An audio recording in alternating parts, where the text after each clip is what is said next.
Greensboro still holding on there at 92 in Lexington. Lots of thunderstorm activity just southwest of Wilkes County. We'll see if that continues to intensify or hold together, at least as it moves north and east.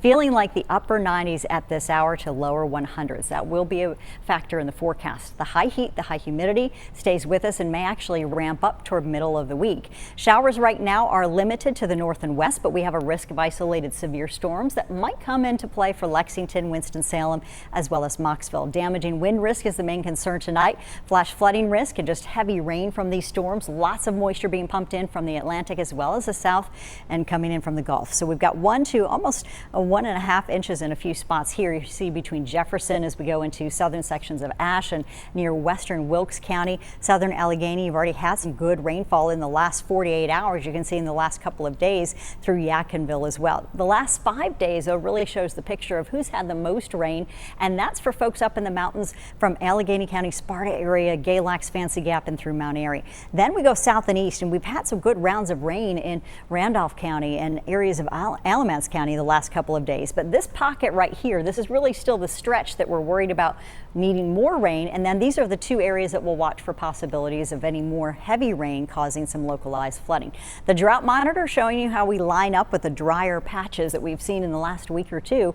Really haven't seen enough in those zones to help alleviate it, but we're starting to see some improvements in the mountains and northern Piedmont as we go out toward Mount Airy. Looking at 71 degrees tomorrow morning. Some folks starting their school day with temperatures that are muggy and pretty mild. We've got 71 degrees up to 93 for the afternoon, so the ride home is a little bit more uncomfortable, feeling like the lower 100s. Foothill temperatures from 69 degrees to near 89, feeling like 96 there. And your storm chances are minimal tomorrow. We believe we're going to have a little bit lower opportunity. Can't rule out that we might not get some afternoon thunderstorm activity that just gets going and doesn't stop, but we're looking at 65 in the mountains at 83 with rain chances at about 30%. It's going to be hot, it'll be steamy, and you might have a few storms by the end of the day.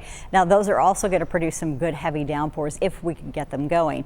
Hazy, hot and humid weather for you as that ridge continues to slip south for us over the next couple of days, not only aloft but also off the coast of the Atlantic. We still heat up here at the surface, and so we're going to be watching that really in play all the way through next weekend. Feels like temperatures in the upper 90s the next couple of days to lower 100s, and as we mentioned, we may have some issues getting closer to the end of the week. The hour-by-hour forecast showing the shower and storm chances still continue for us tonight. We begin to see some improvements once the sun sets.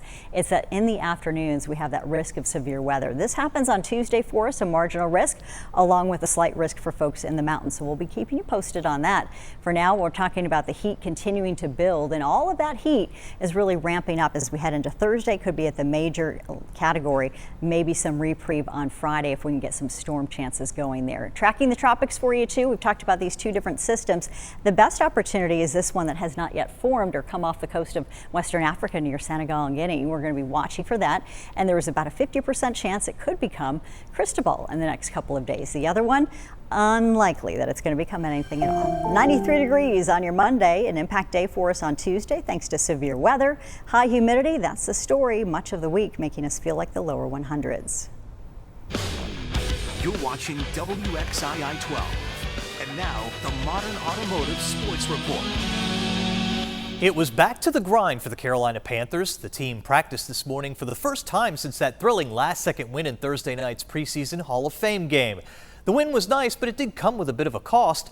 The game's hero, quarterback Haynes King, who scored on the final play, injured his hamstring and will miss some time. So the Panthers signed former Tampa Bay Buccaneers quarterback Kyle Trask to be QB3. Canales addressed the injury and King's availability moving forward after practice. From what I understood, it was on that last play where he kind of like lunged and dove for the goal line and really gave everything he had, literally. And so, got his hamstring there, and we'll just keep evaluating him on a weekly basis. I do not see him coming back for this game for sure. We'll reevaluate him on the following week to see when we can get him back out there. Up next for the Panthers is a preseason trip to Buffalo on Saturday. Canales says the starters will play anywhere from 10 to 20 snaps. You can watch that game at 1 p.m. on WXII. On top of one of the better preseason games you'll ever see, Hall of Fame festivities wrapped up on Saturday with the enshrinement ceremony for this year's class. Inductees include Panthers great Luke Kuechly. Kuechly led the Carolina defense for 8 seasons.